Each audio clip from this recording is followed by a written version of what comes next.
And they come in droves. You trying to come, Yeah. like if I go to Houston from time to time, Mm-hmm. and sometimes I'm trying to get back. Mm-hmm. And if I pick a date around that time, Mm-hmm. it'd be so many people coming into Atlanta. Sure. Since, I can't hardly get back. Sure. Conferences, I mean, that's huge. I mean, that's where a lot of those books are sold. Books, tapes, anything that he produces. And, he's a great preacher. There's no question about it. Very, very dynamic, very creative. He draws an awful lot of people. And that is a natural way for him to get his books out into the marketplace, and he does it very successfully. Big-time publishers know that his stuff will sell. So he's the kind of guy who would never have to self-publish.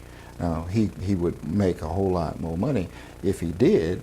I saw a piece in the Wall Street Journal over the weekend describing a teacher in South Korea who makes $4 million a year. A teacher. You know how he does it? How? Publishing books. Publishing lectures. He has his own little publishing house. He makes $4 million a year, according to the Wall Street Journal. And the way he does it is through his publishing and using online means to get the word out. And in South Korea, people will spend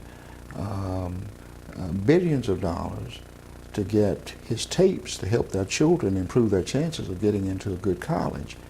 Unfortunately, in our country, we spend our money on video games and stuff like that don't amount to a hill of beans. But in places like that, no wonder their educational system is wearing us out. No wonder those Asian kids do so much better than many of our kids. We spend our time and our resources on the wrong things. I saw something the other day about comparing Asian children Mm-hmm. to Hispanic children, Mm-hmm. to white children, to African American children. And it seemed like to me, and I hate to speak negative, that it seemed like black people come out on the bottom end almost in every category. Well, but let me tell you, the and secret, Asians come out on the top end. they're wearing everybody out. They're wearing white kids out. They're wearing Hispanic kids out. They're wearing African American or black kids out. And one of the reasons is that they have a very different ethic in terms of the effort that they're willing to put forth. They spend hours in schools. One of the worst mistakes I think we made in Bibb County was to back away from one of Dr. Dalamod's ideas, and that was year-round schools. There's nowhere in the world we're going to keep pace with kids who are in school far more time during the day and who are going to school year-round. We're gonna always be bringing up the rear, and it's not just black kids; it's going to be white kids as well. There's no way in the world you can compete if you're willing to pay that kind of price and put forth that kind of effort. Those kids are going to knock the top off of standardized tests. They're going to end up getting a disproportionate number of places in the prestigious universities across our country. There's no question about it, Herbert. The Asians must come from a society that they go to school all the time. They spend far more time in school. The day is longer, the school day is longer. They spend more time during the year. I saw someplace recently that right around us, it used to be the standard was 180 days of education.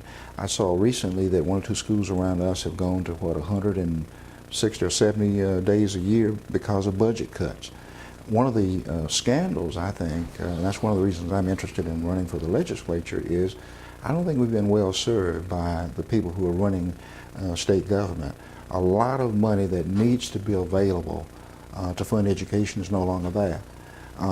We have another means now. They're using charter schools to siphon additional money off out of the school system.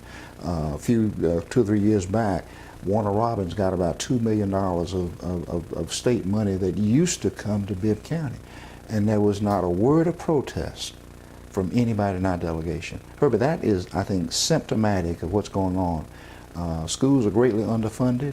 We need to be talking about tax reform because, believe it or not, there are always ways and means for rich people to avoid paying their fair share of tax. Leona Helmsley was right. She said something and people laughed at her. She said, only little people pay taxes.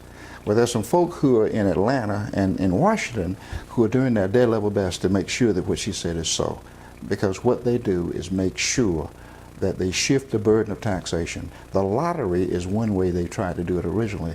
I mean, only poor people typically, right. I mean, play the lottery. And it's really just another form of taxation that we don't realize, has been foisted upon us. And the bottom line is that we don't even control it. We don't control, where it goes. And until recently, some kids were even having a difficult time getting Hope scholarships because they changed the rules in the middle of the game. They changed. But the bottom line is something has to give, and we need, I think, to have somebody making these kinds of arguments and pressing for realistic tax reform that hopefully will benefit schools and the communities that are underserved right now. There's no way in the world our kids are going to have a fair shot at life without a good first-rate education, and that costs money that so far we've not shown willingness to give. You're a lawyer. Yes, sir. Lately I've noticed a lot of people going into personal injury. Yeah. And I know you do personal injury. Yes, I know sir. you do a very good job at it. Well, we try real hard. Yes, sir.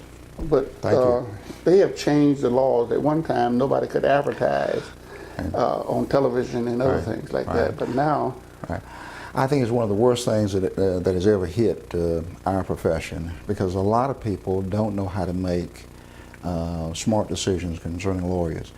You don't buy legal services the same way you buy a car or you buy a pair of shoes.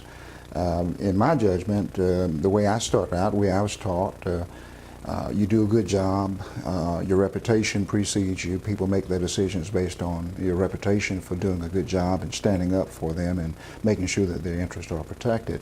Now you can have hucksters on television saying stuff that the average person can't adequately evaluate.